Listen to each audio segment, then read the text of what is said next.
A bar of steel has an endurance limit of 40 ksi, a yield strength of 60 ksi, and an ultimate strength of 80 ksi. The bar is subjected to a steady torsional stress of 15 ksi and an alternating bending stress of 25 ksi. What is the factor of safety against fatigue failure using the Goodman criterion, the Gerber criterion, and the Morrow criterion? This is the first example for the fatigue failure criteria main video, link below. Since we have already solved many other problems where we find the endurance limit using the SE prime estimate and the Marin factors, we're not going to find the endurance limit. We assume it's already been found. And since we've also solved many problems where we calculate the maximum stresses based on the given loads, even using fatigue stress concentration factors, we'll assume we've already calculated those torsional stresses and bending stresses. If you want to check all the examples related to that, the links are in the description of this video. Here we are tasked with calculating the factor of safety using 3 different fatigue failure criteria. From the fluctuating stress diagrams, we know that the alternating stresses are paired with the endurance limit, and the mean stresses are paired with the static properties such as the yield strength, ultimate strength, or true fracture strength. A steady torsional stress indicates that the torsional stress is always that value, meaning that the mean stress is 15 ksi and the torsional alternating stress is 0. The alternating bending stress indicates that the normal stress goes from minus 25 to positive 25 ksi. This means that the mean normal stress is 0.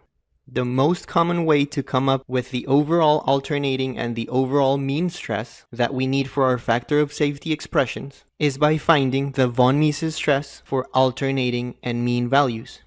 We need to do this because we have both a torsional and a bending stress that will result in some principal stresses. We cannot, for example, compare a torsional mean stress of 15 ksi to the ultimate strength of the material in the Goodman equation for the factor of safety. Instead of the mean torsional stress, we have to compare the von Mises stress that results from the principal stresses that torsional stress causes. We will later learn that the von Mises stress for a stress element that is subjected to 1 normal stress and 1 torsional stress is always equal to this expression. A link to that video is in the description below. So going back to our current stress state, the minimum von Mises stress will occur when the alternating normal stress is 0. And the maximum von Mises stress will occur when the normal stress is either maximum or minimum at 25 or minus 25. This is a mistake many textbooks make, so pay close attention and I'll elaborate at the end of this video. The mean von Mises stress is therefore the average, and the alternating von Mises stress is the distance from either the minimum or the maximum stress to the mean stress. In other words, the von Mises stress will reach a minimum value when the normal stress is 0, and it will reach a maximum value when the normal stress is maximum at 25 or minus 25, which confirms that our mean and alternating values for the von Mises stress are correct. At this point, we have almost everything we need. For the Morrow criterion, we need to know the true fracture strength. Looking up this property is not always easy, so a reasonable estimate is often used. If using KSI, the true fracture strength is 50 more than the ultimate strength, and if using megapascals, the true fracture strength is 345 more than the ultimate strength.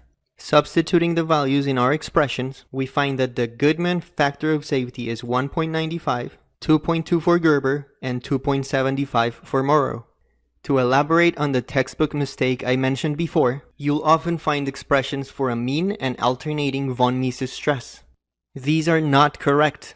For example, for the alternating von Mises stress, we would be using a torsional alternating stress of 0, since the torsional stress is constant. After having carried out the whole process, we clearly see that the amplitude of the von Mises stress is not 2 times 25. According to the other equation, the mean von Mises stress would be 26. In a more intuitive manner, we see that these equations yield an incorrect answer because at no point during the operation of my part, the lowest von Mises stress is equal to 1 ksi. The lowest stress state occurs when the normal stress is 0, and even then there's a torsional stress of 15 ksi, which would of course not yield a von Mises stress of 1 ksi. Therefore, my recommendation is to always find the maximum and the minimum von Mises stress first, and find the mean and alternating von Mises stresses from there. For one more example on fatigue failure criteria, make sure to check out the link in the description below. Thanks for watching.